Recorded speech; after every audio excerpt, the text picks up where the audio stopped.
Friends, क्या आपको 8 नवंबर 2016 का वो दिन याद है जब हमारे भारत देश के प्रधानमंत्री श्री नरेंद्र मोदी जी ने 500 और 1000 के नोटों का डिमोनेटाइजेशन का अनाउंसमेंट किए थे। फ्रेंड्स, हम में से ज्यादातर लोग यही समझते हैं कि 2016 को की गई नोटबंदी भारत की पहली नोटबंदी थी, लेकिन शायद आप ये जानकर हैरान रह जाएंगे कि इससे पहले भी भारत में 2 बार नोटबंदी की जा चुकी है। डिमोनेटाइजेशन का कॉन्सेप्ट को समझने से पहले हमें यह समझना होगा कि ये नोटबंदी डिमोनेटाइजेशन क्या है, क्यों देश को डिमोनेटाइजेशन की जरूरत पड़ती है और इससे देश को क्या लाभ होता है। बने रहे हमारे साथ वीडियो के अंत तक। और फ्रेंड्स, अगर आप अब तक हमारे चैनल को सब्सक्राइब नहीं किए हैं, प्लीज लाइक और सब्सक्राइब जरूर कर लें और अपने दोस्तों में भी शेयर करें।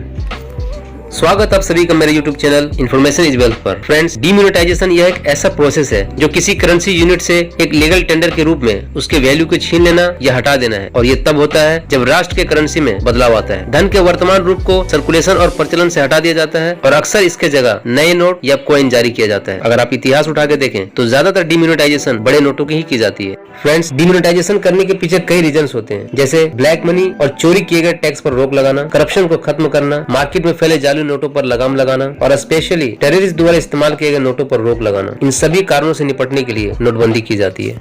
1946 में नोटबंदी। देश में पहला नोटबंदी 1946 में हुई थी। ये नोटबंदी ब्रिटिश एम्पायर के दौरान की गई थी। भारत के वाइस रॉय और governor general sir Archibald Wavell ने 12 जनवरी 1946 में हाई करेंसी वाले बैंक नोट को डिमोनेटाइज करने को लेकर एक ऑर्डिनेंस पास किए थे। इसके 13 दिन बाद यानी 26 जनवरी रात 12 बजे के बाद से ब्रिटिश काल में जारी किए गए नोट 500, 1000 और 10,000 रुपए के हाई वैल्यू वाले नोटों को डिमोनेटाइज किया गया। 1947 के अंत तक कुल 143.97 करोड़ रुपए के हाई करेंसी के नोटों में से 134.9 करोड़ नोट बदले जा चुके थे और इसी तरह 9.07 करोड़ रुपए नोट चलन से बाहर हो गए थे या बदले नहीं गए। गवर्नमेंट ने उस वक्त ये फैसला लोगों के पास जमा ब्लैक मनी और इनकम टैक्स से छुपाए हुए पैसे को वापस लाने के लिए किया गया था। फ्रेंड्स, अब आइए बात करते हैं 1978 में हुए नोटबंदी के बारे में। सेंट्रल गवर्नमेंट द्वारा किए गए रिकमेंडेशन पर वांचू कमेटी को अपॉइंट किया गया था और इसके सिफारिश पर ही 1978 में दूसरा डिमोनेटाइजेशन किया गया। देश में ब्लैक मनी को खत्म करने के लिए अंग्रेजों से आजादी मिलने के बाद साल 1978 में भी नोटबंदी की गई और ये आजाद भारत की पहली नोटबंदी थी।